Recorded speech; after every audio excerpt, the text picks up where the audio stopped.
नमस्कार। भारतवाणी से मैं कविता स्वागत करती हूँ आप सबका श्रीमद् अध्यात्म रामायण संपूर्ण पाठ के अंतर्गत सुंदर कांड से चतुर्थ सर्ग में। हनुमान जी अशोक वाटिका उजाड़ कर अब पहुँच गए हैं रावण के दरबार में। मेघनाद ब्रह्मपाश में बांधकर उन्हें ले गया है। आज होगा हनुमान और रावण का संवाद और उसके बाद लंका दहन। तो चलिए प्रारंभ करते हैं आज का पाठ। श्री महादेव उवाच यान्तं कपीन्द्रं धृतपाशबन्धनं विलोकयन्तं नगरं विभीतवत् अताडयन् मुष्टितलैः सुकोपनाः पौराः समन्तादनुयान्तैक्षितुं ब्रह्मास्त्रमेनं क्षणमात्रसङ्गमं कृत्वा गतं ब्रह्मवरेण सत्वरं ज्ञात्वा हनुमानपि फल्गुरज्जुभिर्धृतो ययौ कार्यविशेषगौरवात् सभान्तरस्थस्य च रावणस्य तं पुरो निधायाः बलार्जितदा बद्धो मया ब्रह्मवरेण वानरः समागतो अनेन हता महासुराः यद्युक्तमत्रार्यविचार्य मन्त्रिभिः विधीयतामेष न लौकिको हरि ततो विलोक्याः स राक्षसेश्वरः प्रहस्तमग्रे स्थितमंजनाद्रिभम्। तो श्री महादेव जी बोले, हे पार्वती, ब्रह्मपाश से बंधे हुए श्री हनुमान जी जब डरे हुए के समान नगर देखते जा रहे थे, उस समय उन्हें देखने के लिए इधर उधर से इकट्ठे हुए पुरवासी उनके पीछे पीछे चलते हुए उन्हें क्रोधपूर्वक घूंसों से मारने लगे। ब्रह्मा जी के वर के प्रभाव से ब्रह्मास्त्र हनुमान जी के शरीर का क्षण भर के लिए स्पर्श कर तुरंत चला गया। यह बात जानकर भी श्री हनुमान जी विशेष कार्य संपादन करने के लिए तुच्छ रस्सियों से ही बंधे हुए रावण के पास चले गए। तब इंद्रजीत उन्हें सभा में स्थित रावण के सामने ले गया और बोला, मैं इस वानर को ब्रह्मा के वर के प्रभाव से बांध लाया हूँ। इसी ने हमारे बड़े बड़े वीर राक्षस मार डाले हैं। महाराज, मंत्रियों के साथ विचार कर इसके लिए जैसा उचित समझें अब वैसा विधान करें। यह कोई साधारण वानर नहीं है।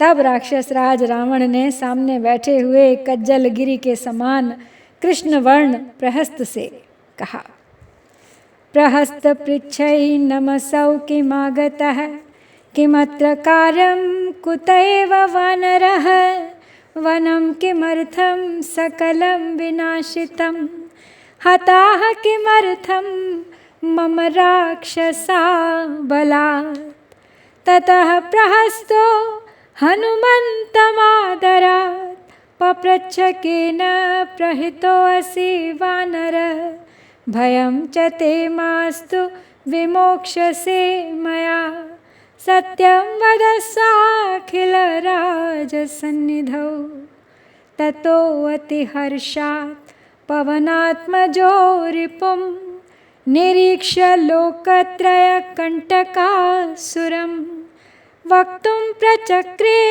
रघुनाथ सत्कथां क्रमेण रामं मनसा स्मरन् मुहुः। रावण ने अब प्रहस्त से कहा कि प्रहस्त, इस बंदर से पूछो तो सही, ये यहाँ क्यों आया है, इसका क्या कार्य है, यह कहाँ से आया है, इसने मेरा सारा वन क्यों उजाड़ डाला है और मेरे राक्षस वीरों को बलपूर्वक क्यों मार डाला है। तब फिर प्रहस्त ने हनुमान जी से आदरपूर्वक पूछा, अरे वानर, तुम्हें किसने भेजा है? तुम डरो मत, राज राजेश्वर के सामने सब बात सच सच बतला दो, फिर मैं तुम्हें छुड़ा दूंगा।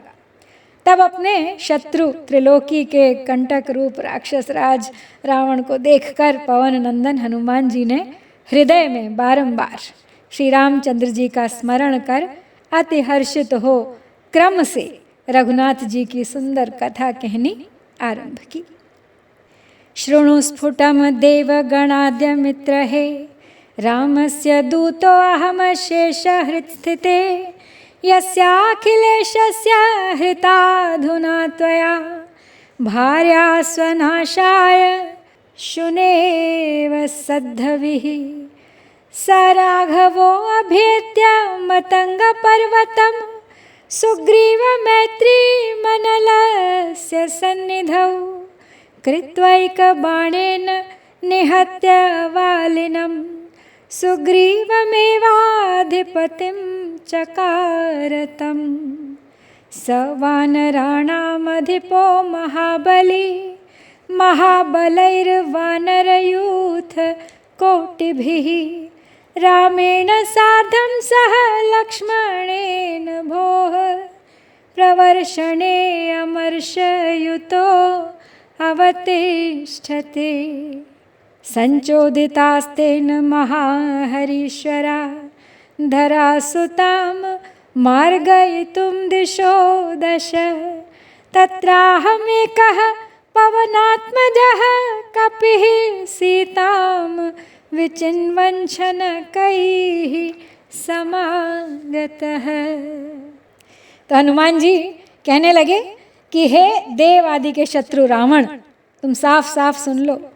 कुत्ता जिस प्रकार हवि को चुरा ले जाता है, उसी प्रकार तुमने अपना नाश कराने के लिए जिन अखिलेश्वर की साध्वी भार्या को हर लिया है, मैं उन्हीं सर्वांतरयामी भगवान राम का दूत हूँ। उन श्री रघुनाथ जी ने मतंग पर्वत पर आकर अग्नि के साक्ष्य में सुग्रीव से मित्रता की और एक ही बाण से बाली को मारकर सुग्रीव को वानरों का राजा बना दिया। हे रावण, इस समय वे महाबली वानर राज और भी करोड़ों महाशूर वीर वानर यूथों के साथ राम और लक्ष्मण के सहित अति क्रोध युक्त हो प्रवर्षण पर्वत पर विराजमान हैं। उन्होंने श्री जानकी जी को ढूंढने के लिए 10 दिशाओं में बड़े बड़े वानरेश्वर भेजे हैं और उन्हीं में से एक वानर मैं वायु का पुत्र हूँ। मैं सीता जी को धीरे धीरे ढूंढता हुआ यहाँ आ ही पहुँचा हूँ। दृष्टा मया पद्मपलाशलोचना, सीता कपित्वाद्विपिनं विनाशितं, दृष्ट्वा ततोऽहं रभसा समागतान्, मां हन्तु कामान् धृतचापसायकान्। मया हतास्ते परिरक्षितं वपुः, प्रियो हि देहो अखिल देहिनां प्रभो, ब्रह्मास्त्रपाशेन निबध्य मां ततः, समागमन्मेघनिनादनामकः। स्पृष्ट्वैव मां ब्रह्मवरप्रभावतस्त्यक्त्वा, गतं सर्वमवैमि रावण, तथाप्यहं बद्ध इवागतो हितं प्रवक्तुकामः, करुणारसार्द्रधीः। विचार्य लोकस्य विवेकतो गतिं, न राक्षसीं बुद्धिमुपैहि रावण, दैवीं गतिं संसृतिमोक्षहेतुकीं, समाश्रयात्यन्तहिताय देहिनः। त्वं ब्रह्मणो ह्युत्तमवंशसम्भवः, पौलस्त्यपुत्रोऽसि कुबेरबान्धवः, देहात्मबुद्ध्यापि च पश्य राक्षसो, नास्त्यात्मबुद्ध्या किमु राक्षसो नहि। शरीरबुद्धीन्द्रियदुःखसन्तति, न ते न च त्वं तव निर्विकारतः, अज्ञानहेतोश्च तथैव सन्ततेरसत्वमस्याः, स्वपतो हि दृश्यवत्। इदं तु सत्यं तव नास्ति विक्रिया, विकारहेतुर्न च ते द्वयत्वतः, यथा नभः सर्वगतं न लिप्स्यते, तथा भवान् देहगतोऽपि सूक्ष्मकः। देहेन्द्रिय प्राण शरीर संगतस्त्वात्मेति बुद्ध्वाखिल बंध भाग भवे चिन्मात्रमेवाहम जो हम अक्षरो ह्यानंद भावो अहमिति प्रमुच्यते देहोऽप्यनात्मा पृथिवी विकारजो न प्राण आत्मा नील एष एव सह। तो हनुमान जी आगे कहते हैं कि मैं कमल दल लोचना जानकी जी का दर्शन कर चुका हूँ। फिर अपने वानर स्वभाव से मैंने वन उजाड़ दिया और जब मैंने राक्षसों को बड़े वेग से धनुष बाण आदि लेकर अपने को मारने के लिए आते देखा तो उन्हें मारकर अपने शरीर की रक्षा की, क्योंकि हे राजन अपना शरीर तो सभी देहधारियों को प्यारा होता है। फिर यह मेघनाद नामक राक्षस मुझे ब्रह्मपाश में बांधकर यहाँ ले आया। तो हे रावण, मैं यद्यपि यह जानता था कि ब्रह्मा जी के वर के प्रभाव से वह ब्रह्मपाश मुझे छूते ही चला गया, तथापि करुणावश तुम्हारे हित की बात बताने के लिए मैं बंधे हुए के समान होकर यहाँ पे चला आया हूँ। तो हनुमान जी ये कहना चाहते हैं कि तुम मुझे पकड़ के नहीं लाए हो, बल्कि मैं स्वयं तुमसे मिलने के लिए यहाँ ये युक्ति लगाकर आ पहुँचा। तो कहते हैं हनुमान जी कि हे रावण, तुम विवेक पूर्वक संसार की गति का विचार करो, राक्षसी बुद्धि को अंगीकार मत करो और संसार बंधन से छुटाने वाली प्राणियों की अत्यंत हितकारिणी दैवी गति का आश्रय लो। तुम ब्रह्मा जी के अति उत्तम वंश में उत्पन्न हुए हो तथा पुलस्त्य नंदन विश्रवा के पुत्र और कुबेर के भाई हो। अतः देखो, तुम तो देहात्म बुद्धि से भी राक्षस नहीं हो, तो फिर आत्मबुद्धि से राक्षस नहीं हो, इसमें तो कहना ही क्या है। तो तुम वास्तव में हो कौन, ये तुम अब मुझसे सुनो। तुम सर्वथा निर्विकार हो, इसलिए शरीर बुद्धि इंद्रियां और दुख आदि ये तुम्हारे गुण नहीं हैं, ना ये तुम हो। इन सब का कारण अज्ञान है और स्वप्न दृश्य के समान ये सब असत हैं।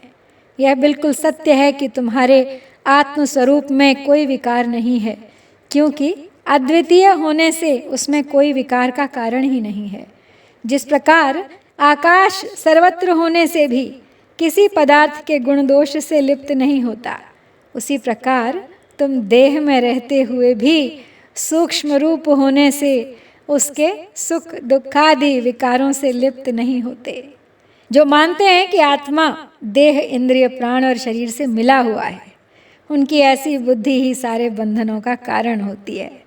और मैं चिन्मात्र अजन्मा अविनाशी तथा आनंद स्वरूप ही हूँ, इस बुद्धि से जीव मुक्त हो जाता है। पृथ्वी का विकार होने से देह भी अनात्मा है और प्राण तो वायु रूप ही है, अतः यह भी आत्मा नहीं है। मनो अप्यहंकार विकार एवनो न चापि बुद्धि प्रकृतेर्विकारजा आत्मा चिदानंदमयो विकारवान देहादि संघाद्वयतिरिक्त ईश्वरः निरंजनो मुक्त उपाधितः सदा ज्ञात्वैवमात्मानमितो विमुच्यते अतो अहमात्यन्तिकमोक्ष साधनं वक्ष्ये शृणुष्वावहितो महामते विष्णोर्हि भक्तिः सुविशोधनं धियस्ततो भवे ज्ञानमतीव निर्मलं विशुद्धतत्त्वानुभवो भवे ततः सम्यग् विदित्वा परमं पदं व्रजेत् अतो भजस्वाद्य हरिं रमापतिं रामं पुराणं प्रकृतेः परं विभुं विसृज्य मौख्यं हृदि शत्रुभावनां भजस्व रामं शरणागतप्रियं सीतां पुरस्कृत्य सपुत्रबान्धवो रामं नमस्कृत्य विमुच्यसे भयात् रामं परात्मानमभावयञ्जनो भक्त्या हृदिस्थं सुखरूपमद्वयं कथं परम तीरमवाप्नुयात् जनो भवाम्बुधेर्दुःख तरङ्गमालिनः। नो चेत्त्वमज्ञानमयेन वह्निना ज्वलन्तमात्मानं रक्षितारिव नयस्यधोऽध स्वकृतैश्च पातकैः विमोक्षशंका न च ते भविष्यति। तो हनुमान जी आगे कहते हैं कि अहंकार का कार्य मन अथवा प्रकृति के विकार से उत्पन्न हुई बुद्धि, ये भी आत्मा नहीं है। आत्मा तो चिदानंद स्वरूप अविकारी तथा देह आदि संघात से पृथक है। देह का स्वामी है आत्मा, वह निर्मल और सर्वदा उपाधि रहित है। उसका इस प्रकार ज्ञान होते ही मनुष्य संसार से मुक्त हो जाता है। अतः हे महामते, मैं तुम्हें आत्यंतिक मोक्ष का साधन बतलाता हूँ, सावधान होकर सुनो। भगवान विष्णु की भक्ति बुद्धि को अत्यंत शुद्ध करने वाली है। उसी से अत्यंत निर्मल आत्मज्ञान होता है। आत्मज्ञान से शुद्ध आत्म तत्व का अनुभव होता है और उससे दृढ़ बोध हो जाने से मनुष्य परम पद प्राप्त करता है। इसलिए तुम प्रकृति से परे पुराण पुरुष, सर्वव्यापक आदि नारायण, लक्ष्मीपति हरि भगवान राम का भजन करो। अपने हृदय में स्थित शत्रुभाव रूप मूर्खता को छोड़ दो और शरणागत वत्सल राम का भजन करो। सीता जी को आगे कर अपने पुत्र और बंधु बांधवों के सहित भगवान राम की शरण जाकर उन्हें नमस्कार करो। इससे तुम भय से छूट जाओगे। जो पुरुष अपने हृदय में स्थित अद्वितीय सुख स्वरूप परमात्मा राम का भक्तिपूर्वक ध्यान नहीं करता, वह दुख तरंगावली से पूर्ण इस संसार समुद्र को पार कैसे कर सकता है। यदि तुम भगवान राम का भजन नहीं करोगे तो अज्ञान रूपी अग्नि से जलते हुए अपने आप को शत्रु के समान सुरक्षित नहीं रख सकोगी और उसे अपने किए हुए पापों से उत्तरोत्तर नीचे की ओर ही ले जाओगे। फिर तुम्हारे मोक्ष की कोई संभावना नहीं रहेगी। श्रुत्वामृतास्वाद समान भाषितं तद्वायु सूनोर्दशकन्धरो असुरः अमृष्यमाणो अतिरुषा कपीश्वरं जगाद रक्तान्तविलोचनो ज्वलन् कथं ममाग्रे विलपस्य भीतवत् प्लवङ्गमाना मधमोऽसि दुष्टधी कायेश रामः कतमो वनेचरो निहन्मि सुग्रीवयुतं नराधमम् त्वां चाद्य हत्वा जनकात्मजां ततो निहन्मि रामं सह लक्ष्मणं ततः सुग्रीवमग्ने बलिनं कपीश्वरं स वानरं हन्म्य चिरेण वानर श्रुत्वा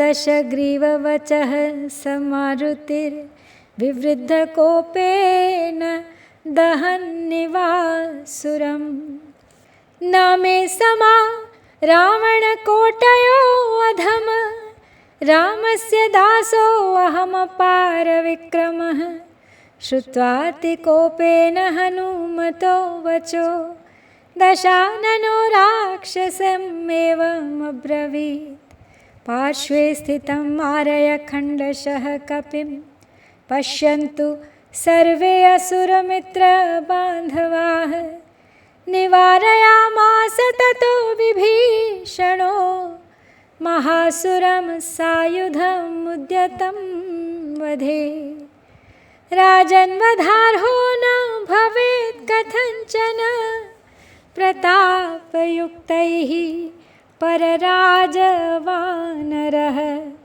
हते अस्मिन् वानरे दूते वार्तां को वा निवेदयेत् रामाय त्वं यमुद्दिश्य वधाय समुपस्थितः अतो वध समं किञ्चिदन्यचिन्तय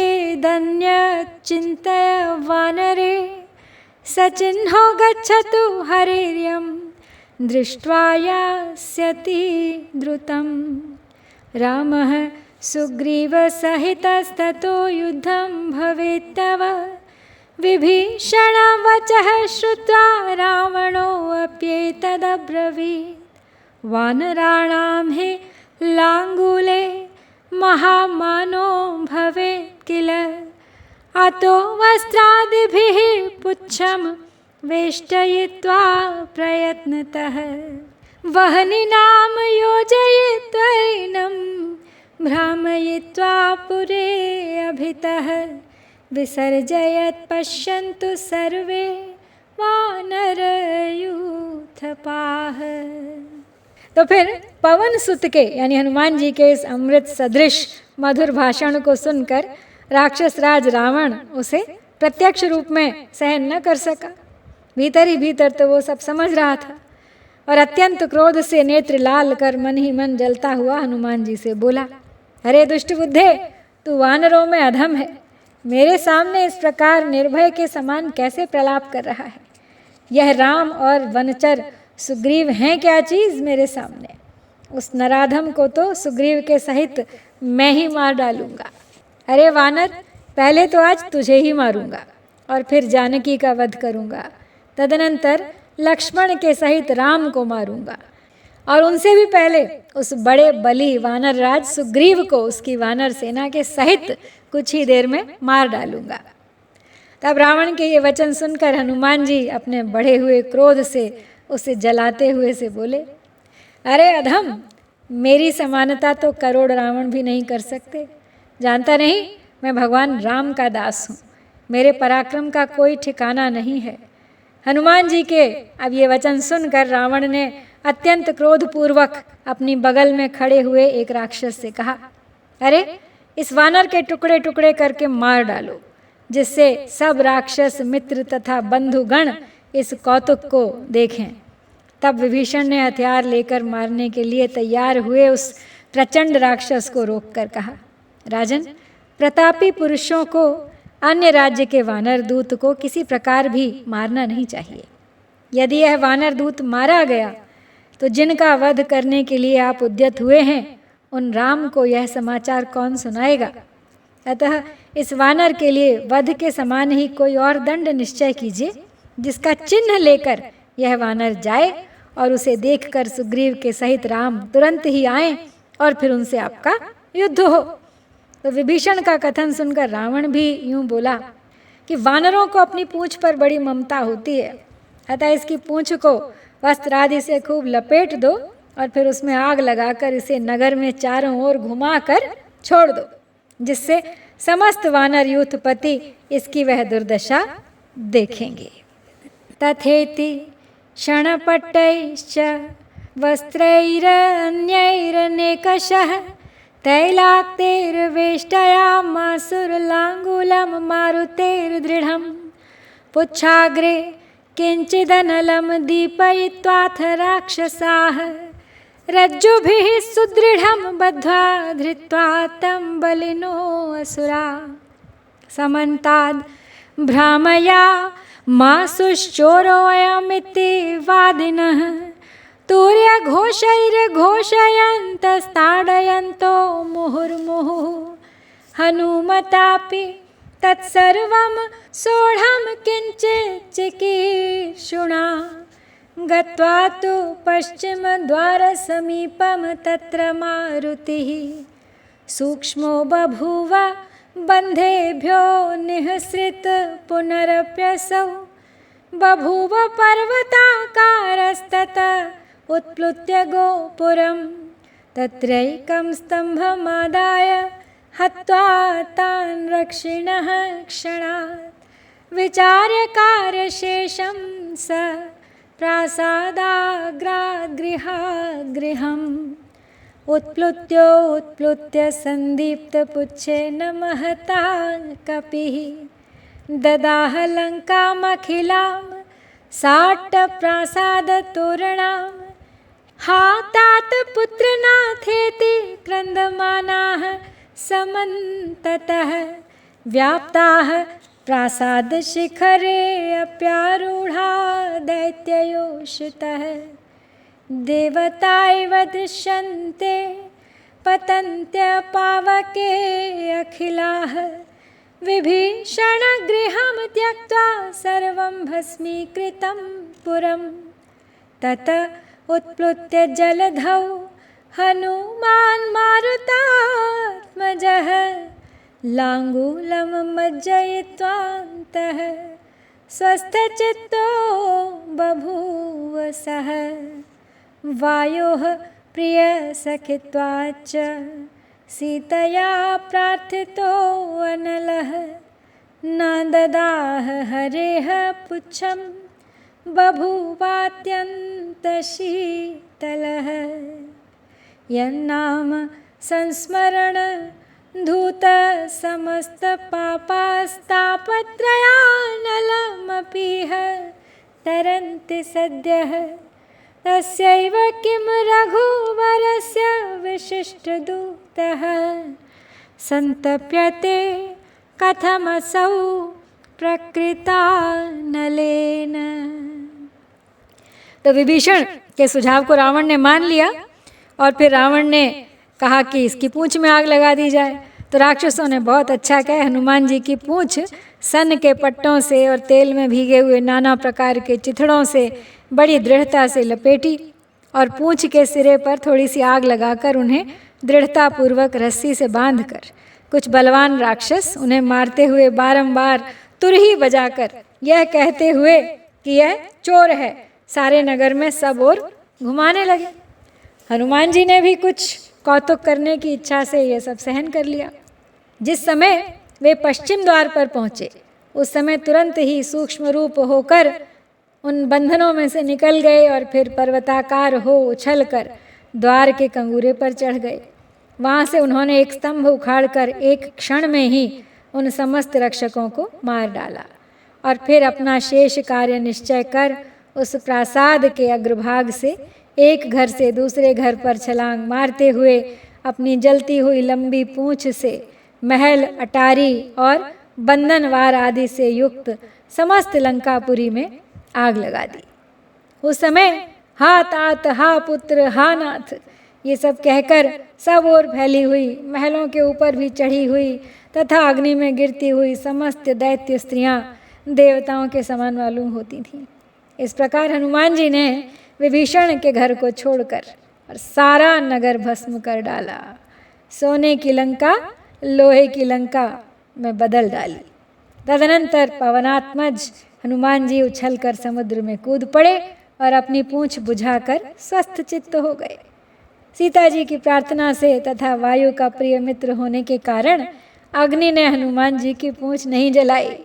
उनके लिए वह अत्यंत शीतल हो गया। जिनके नाम स्मरण से मनुष्य समस्त पापों से छूटकर तुरंत ही तापत्रय रूप अग्नि को पार कर जाते हैं, उन्हीं श्री रघुनाथ जी के विशिष्ट दूत को यह प्राकृत अग्नि भला किस प्रकार ताप पहुंचा सकती थी। तो हनुमान जी द्वारा लंका दहन के इस अध्याय के साथ ही हम यहाँ पे सुंदरकांड से चौथा सर्ग समाप्त करते हैं। इति श्रीमद् अध्यात्म रामायणे उमा महेश्वर संवादे सुंदरकांडे चतुर्थः सर्गः। जय श्री सीताराम, जय हनुमान, जय भारत।